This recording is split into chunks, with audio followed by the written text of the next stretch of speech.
They instructed me to take a seat and remain silent during the estate discussion at my own husband's gathering. They dismissed me as merely the widow, as if I hadn't been the one to construct every aspect of this family. From the very beginning, I offered a polite smile, rose from my chair, and departed without uttering a single word. Laughter echoed behind me as the door shut. However, by the following dawn, their bank accounts had been suspended, their residences secured against entry, and all possessions they believed belonged to them were rightfully under my control. Yet, my actions were far from complete. Before delving into the details, I kindly request that you show your appreciation for this narrative by liking the video and subscribing to the channel to ensure you catch every similar tale. Additionally, please share in the comments section the location from which you are viewing. Thank you, sincerely. My full name is Eleanor Whitmore, and I am 68 years of age. To my immediate family, it appears that my years have reduced me to nothing more than the widow in their eyes. On that fateful evening, I meticulously ironed my blouse not once but twice before heading out. I inspected my lipstick application 3 separate times, and I firmly reminded myself that under no circumstances would I allow tears to flow, regardless of the provocations. After all, it was supposed to be a simple family dinner, a gathering with those I had cherished and nurtured for more than 4 decades. The venue was my son Blake's expansive home, characterized by its large glass windows, which he and his wife, Candace, had acquired with the assistance of a loan that my late husband Henry and I had co-signed. Naturally, no one ever acknowledged our contribution in conversations anymore. The purpose of the meeting, as they had described it, was to address matters related to the estate. I naturally presumed this would involve discussions about our primary residence, the property by the lake, and the various retirement funds. These were all elements that Henry and I had painstakingly established from humble beginnings, often sustaining ourselves on inexpensive canned soup for lunches and foregoing vacations for an entire 2 decades to make it possible. To contribute to the occasion, I prepared and brought along a homemade blueberry pie, recalling how Henry had always proclaimed it to be my finest creation. I hoped it might help ease any tensions and foster a more amicable atmosphere. Upon my arrival, I entered the house only to be met with indifference. Not a single person bothered to glance up in acknowledgement. Blake was already engaged in serving wine, adopting the demeanor of a sophisticated host at an upscale vineyard tasting event in Napa Valley. Candace, adorned in her flashy gold high heels and displaying her artificial, gleaming smile, moved about the kitchen with an air of ownership that suggested she ruled the space.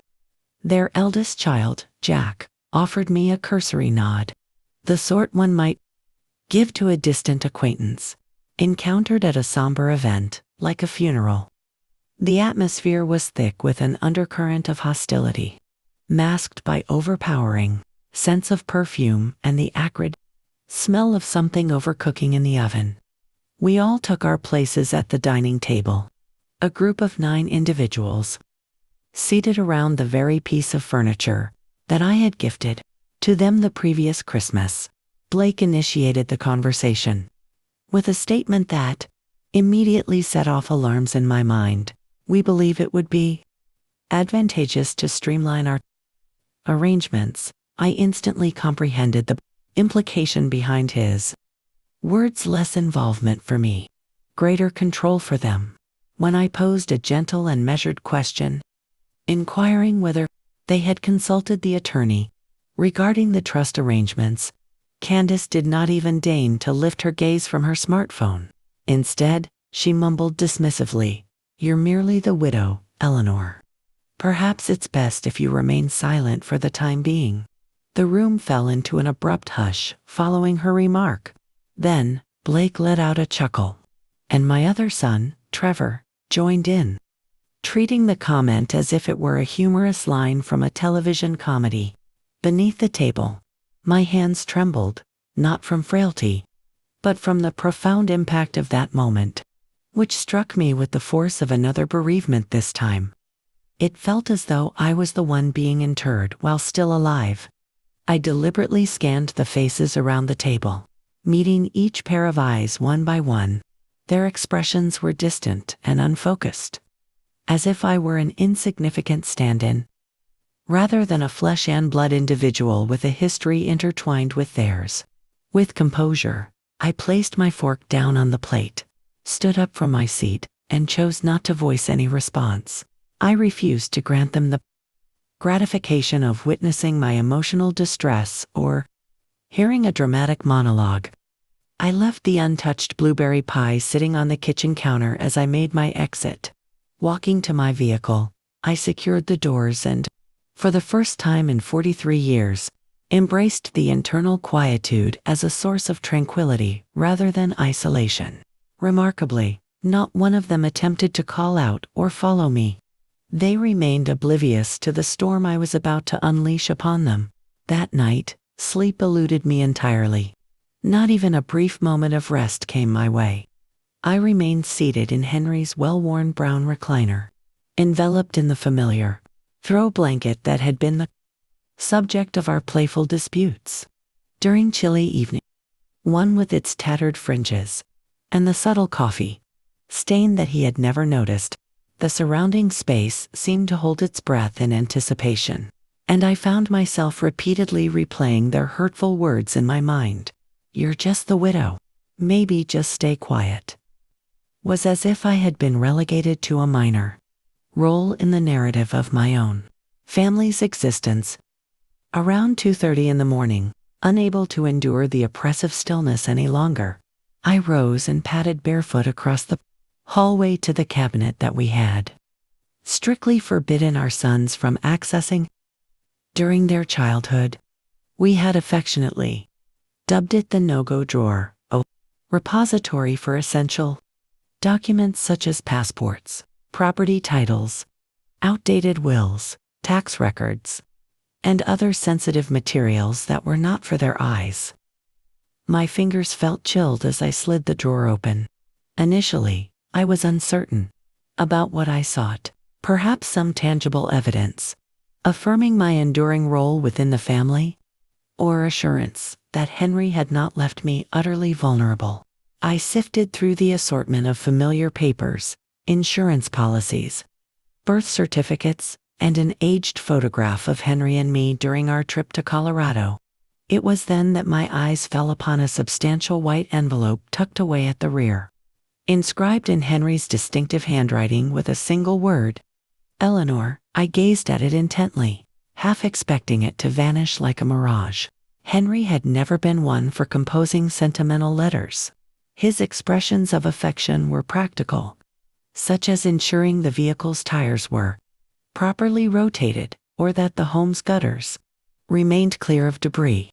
With deliberate care, I unsealed the envelope, my hands already quivering in anticipation. Inside, I discovered a solitary sheet of notebook paper, accompanied by a bundle of attached official documents.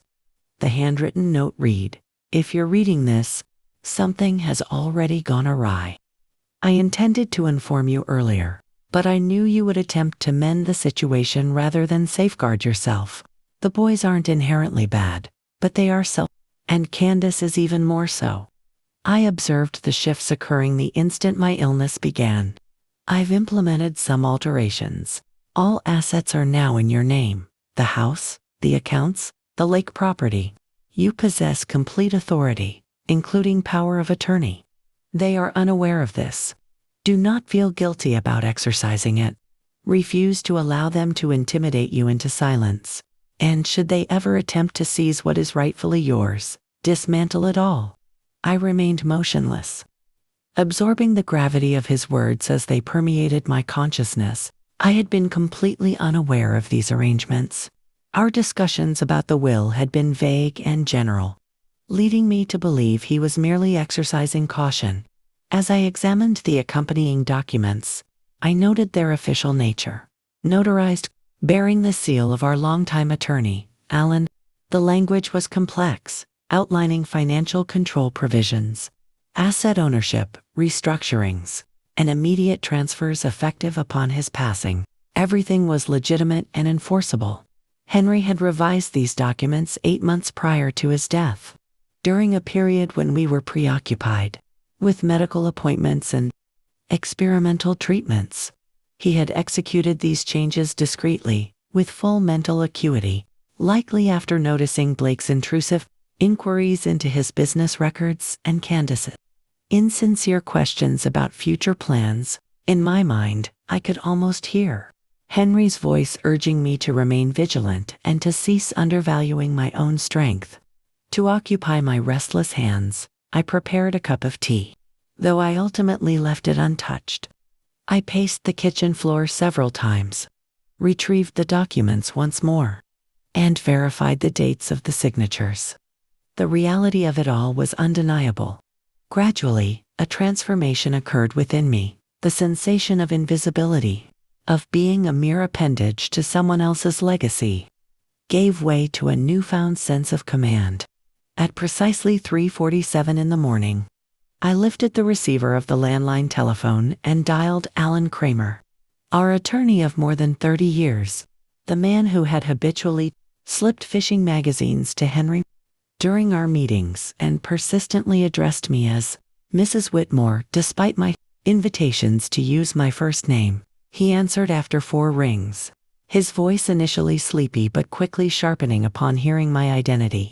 I wasted no time on pleasantries, stating directly, "Henry has bequeathed everything to me. I've discovered the paperwork. I wish to activate these provisions today." There was a brief pause on his end before he inquired whether anyone else was aware of the documents. I responded, "No, not yet." He replied approvingly, "That's wise. Refrain from informing them. I'll arrive by 9 o'clock, with all necessary materials." After concluding the call, I stood in the dimly lit hallway, gazing at our vintage wedding photograph mounted on the wall. It depicted us on the steps of the courthouse, youthful and apprehensive, yet perfectly aligned in our commitment. I gently touched the frame and murmured softly, "I've taken charge now. You can rest easy."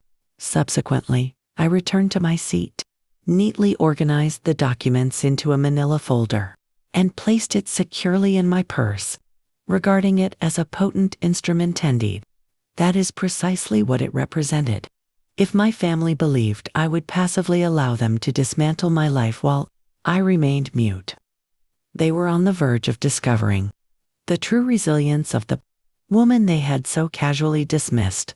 By the time Alan arrived at my doorstep at 8:57 in the morning, I was fully prepared, attired appropriately, with my makeup applied and my hair styled in the manner Henry had always favored.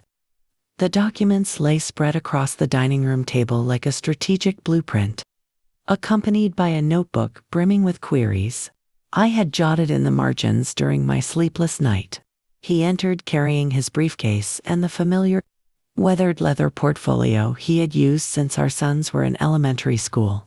Upon sighting the envelope Henry had left for me, his expression transitioned from one of professional solicitude to a somber admiration. We devoted the next 2 hours to meticulously reviewing each clause, every legal terminology, and all potential activation points. By 11:15, I had affixed my signature to 6 separate documents that effectively transferred dominion over every asset, property, account, and business interest into my sole possession. Alan then placed the concluding call to the estate manager, providing verbal affirmation that henceforth, all directives were to originate exclusively from me, not from Blake, not from Trevor, not even from the trust itself, but solely from me. Hearing him articulate this aloud felt otherworldly. I believe I held my breath for an entire minute. He then regarded me intently and posed the question, "Would you prefer they learn of this through disruptions in their accounts? Or do you wish to convene a meeting?"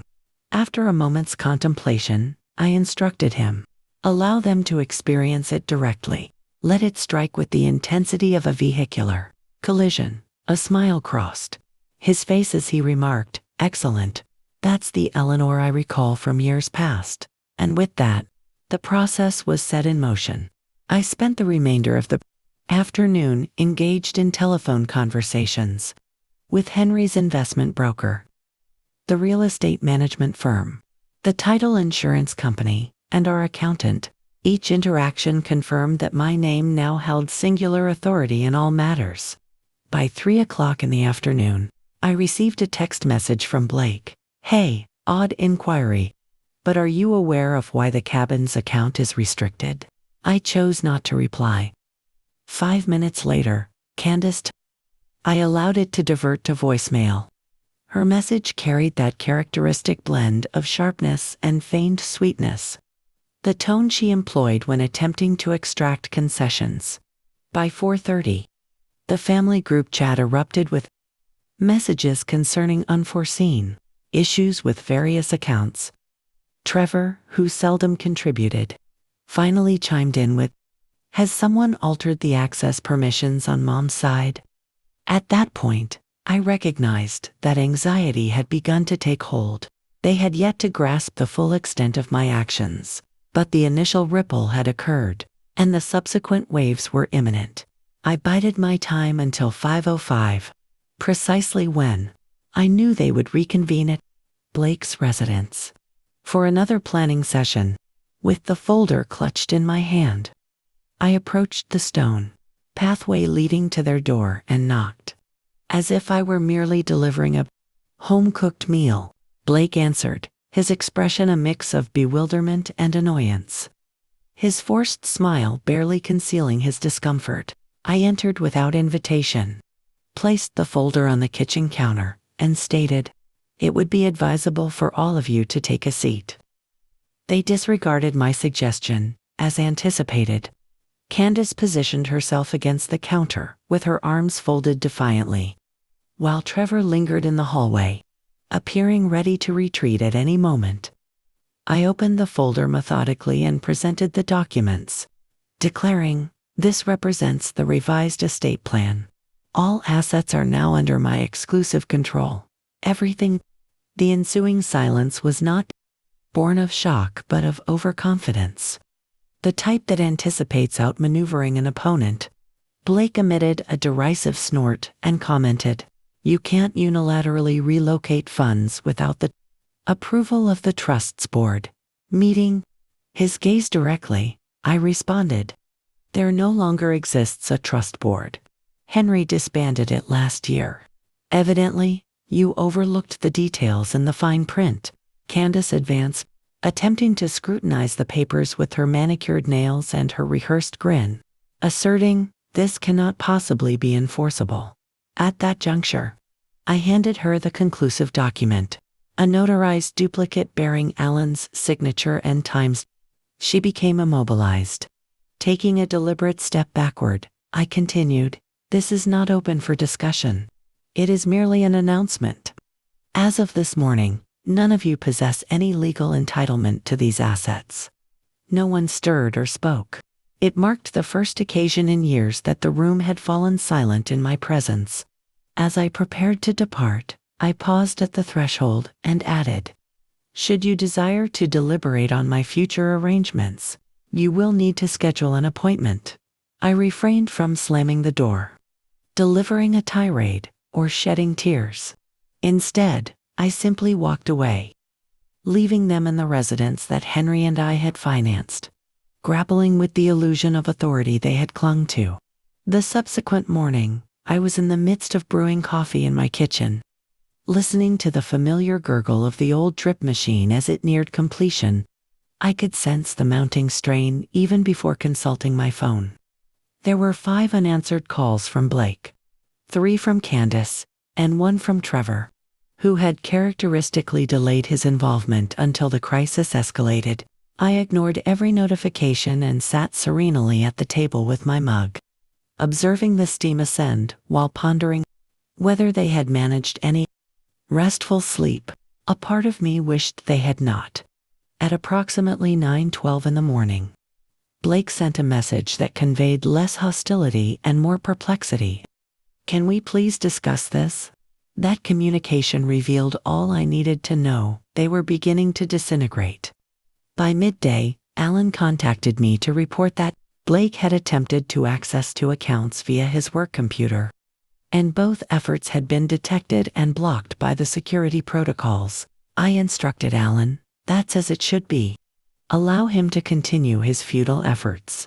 An hour later, Candace appeared at my front door without prior notice, concealed behind oversized sunglasses as if they could disguise her identity amidst the tinted lenses and cosmetic enhancements. I did not extend an invitation for her to enter. She remained on the porch, adopting the posture of someone delivering unwelcome news to an adversary.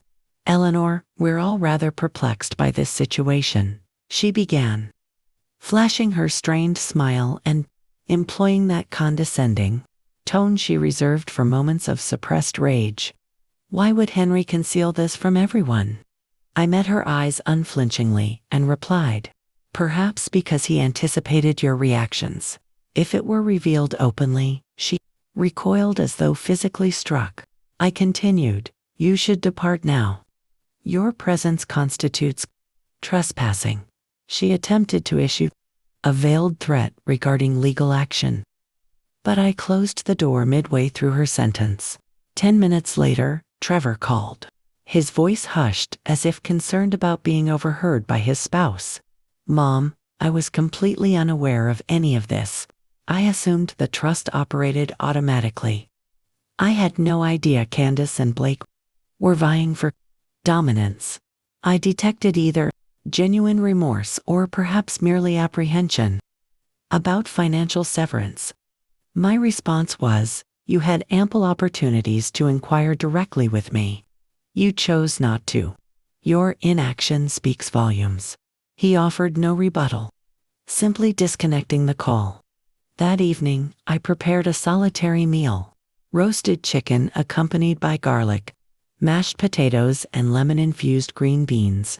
I had grown weary of subsisting on meager portions while others indulged in the fruits of my labors.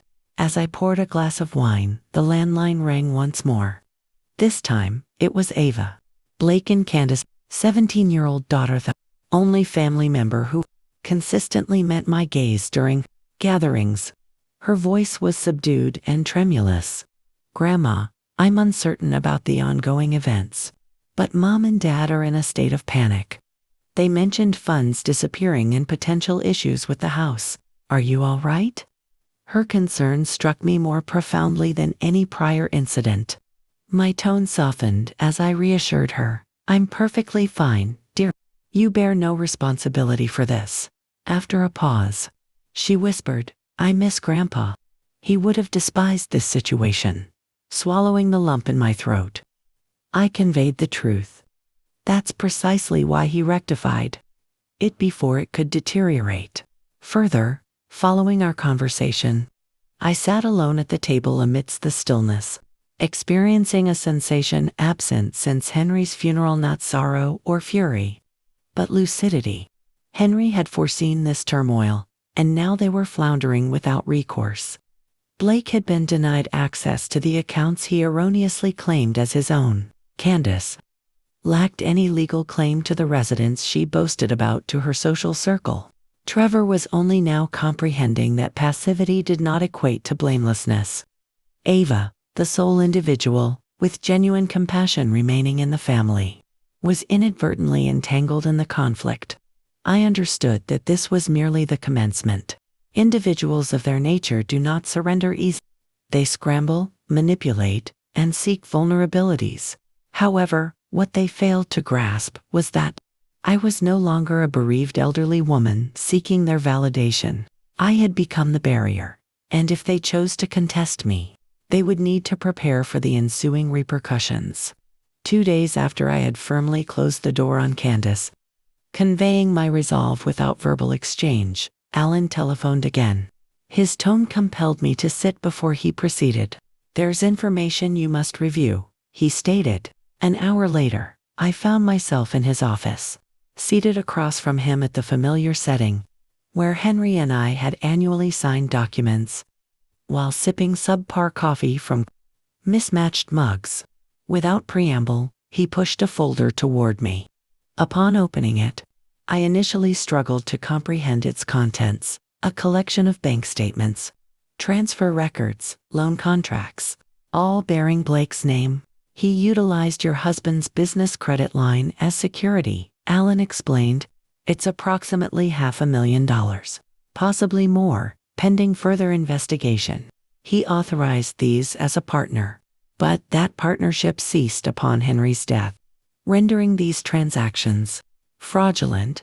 My hands grew icy as I re-examined the pages, this time with greater deliberation, noting how the dates and amounts aligned with recent extravagances: the luxury SUV Blake acquired the previous year, the extensive kitchen renovation, the Aspen ski excursion they claimed was sponsored by acquaintances, all funded by resources he had no entitlement to access. Did he initiate this while Henry was still battling his illness? I inquired, my voice softer than intended. Alan affirmed with a nod. "We suspect yes. The initial transfer occurred 2 weeks following Henry's first surgical procedure."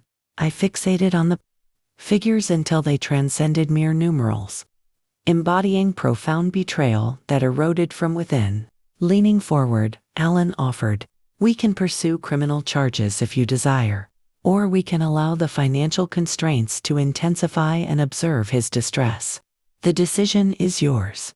I withheld an immediate response, needing time to process. I drove home in silence, without radio or stops, and proceeded directly to Henry's study, which remained largely unaltered since his passing. There, I retrieved the aged leather journal he had concealed behind a set of encyclopedias, where he noted observations during financial seasons. On one of the final pages, in his precise, angled script, was a checklist. "Blake's withdrawals appear suspicious. Consult Alan." Had been aware, or at least harbored doubts, but had not lived to pursue them. Now, it fell to me to complete what he could not. Sleep evaded me that night as well. I positioned myself at the kitchen table with the incriminating documents arrayed like components of a complex puzzle, confronting the evidence that my own son had embezzled from us amid our struggles with medical consultations and chemotherapy effects. Though tempted to vent my rage, I refrained. Instead, I compiled another folder, labeling it firewood, and began outlining strategies, identifying assets for liquidation, debts to collect, and investments to suspend that might still link to Blake. The next morning, I contacted Alan and directed, "Hold off on charges for now. Let him simmer in uncertainty. I want him financially depleted before he becomes truly alarmed." That day, I spoke with Peter, the estate accountant whom I had not seen since Henry's retirement celebration, and confronted him directly. "Were you cognizant of any of this?" He admitted without evasion, "I had suspicions. But your authority was not established until recently." I was constrained, I retorted. "Those constraints are lifted now. Disclose everything." And he complied, detailing dubious fund shifts, uninvestigated red flags, and Blake's accumulation of debt under the misguided assumption that he would inherit sufficiently to resolve it. Post Henry's demise, it was not solely avarice but hubris. He never contemplated that I would wield the authority when the resolution arrived. That evening, I dispatched a concise message to Blake. "You may wish to secure legal counsel, an accountant, and affordable lodging." No response came, but none was required, for his silence resounded louder than words, signaling the erosion of his presumed possessions under my direction. 3 days later, they extended an invitation to a family barbecue, pretending as though no upheaval had transpired, as if we had not inverted the family dynamics and dislodged the corrupt elements. Although my instincts urged me to remain home and allow them to confront their deceptions in solitude, I attended because occasionally, Mere absence lacks impact, presence asserts dominance. I adorned myself with the pearl earrings Henry had presented for our 30th anniversary and carried a bottle of premium red wine that I knew exceeded their current means. Upon entering the backyard, the scene appeared contrived and insincere. Plastic coverings on tables, strained grins, and background music sufficiently loud to deter substantive dialogue. Candace was clad in white, perhaps attempting to symbolize purity or innocence. Blake manned the grill, feigning the role of family provider by turning burgers amid his crumbling world. Trevor greeted me with an uneasy nod, uncertain whether to express resentment or gratitude. I did not delay. Approaching the picnic table, I placed the firewood folder upon it and declared, "We must address this immediately." Candace rolled her eyes in dismissal. Blake grumbled indistinctly, and Trevor grasped a beer as if evading confrontation. I unveiled the folder's contents: the fraudulent loans, forged partnership extensions, unauthorized transfers, and stated matter of this is what Blake perpetrated. While your father was succumbing to illness, I maintained a level tone, knowing that composure amplifies memorability over volume. Blake attempted a dismissive laugh, claiming, "This is absurd." "That's not even but," I interjected firmly. "It's not conjecture. It's authenticated, verified, and the sole reason you're not incarcerated is my decision to offer one final opportunity for accountability." Candace advanced, her voice piercing and unsteady. "This is a fabrication. He didn't misappropriate anything. Henry would have informed us." I pivoted toward her deliberately, maintaining eye contact, and replied, "Henry discerned it. He simply lacked faith in your ability to rectify it." For the first time, she was rendered speechless. Ava, who had been observing quietly from near the fence, regarded me with widened eyes, as if witnessing the fractures in the facade she had been conditioned to accept. Addressing Blake again, I stipulated, "You will commence transferring assets today: the vehicles, cabin furnishings, business stock. You forfeit the right to benefit from what you sought to dismantle." Blake's jaw tightened. His breathing labored as he retorted, "You're intent on demolishing the entire family over documents." I leaned closer and countered, "No, you accomplished that by pilfering from your father's legacy." That silenced him. As I turned to exit via the back gate, I overheard a murmur, likely from Candace. "You're merely bitter," a resentful elderly woman, unable to release the past, halting. Without facing them, I responded audibly, "For all, no. I'm the woman who financed this entire property, and I've determined you're no longer welcome within it." I proceeded through the gate without glancing back. Upon returning home, I uncorked the wine, poured a glass, and settled on the porch, observing the sunset filter through the foliage, contemplating the coexistence of sorrow and empowerment. I was not elated, but I was liberated. And liberation, I discovered, surpassed the flavor of coerced civility and illicit gains. The ensuing Monday, I conferred with the real estate lawyer, providing a catalog of properties still under Henry and my ownership. The lake house Blake flaunted on social media. The urban condominium Trevor had covertly leased for unreported income. Even the SUV Candace employed for transporting Ava, which she portrayed as a product of Blake's diligence when, in truth, Henry's signature graced the lease now mine by law. I authorized the sales sequentially, without pause or ritual, each signature feeling like excising malignant growths from a dysfunctional family organism. The attorney inquired whether I preferred personal notification to them or allowing the legal processes to convey the message. I replied, they excluded me from deliberations when they believed they were apportioning the empire. I won't afford them a platform as it crumbles. By Friday, Blake's corporate account had been depleted of improper funds. Candace's credit cards were rejected during a shopping excursion, and Trevor contacted me in a state of alarm, questioning the building manager's lease termination notice. Yes, I affirmed, and the subsequent tenant will adhere to standard rental practices. Candace, predictably, resisted vehemently. She reappeared, flushed and vociferous on my steps, clad in luxury footwear, demanding explanations and threatening accusations of elder mistreatment. My superior composure, legal standing, and natural appearance, contrasting her enhancements, I neither opened the door nor engaged. Through partially drawn blinds, I observed her descent into disarray until she retreated in defeat. The following morning, I arranged for a locksmith to replace the cabin's locks. The day after, the SUV was repossessed from Blake's driveway during a midday meal.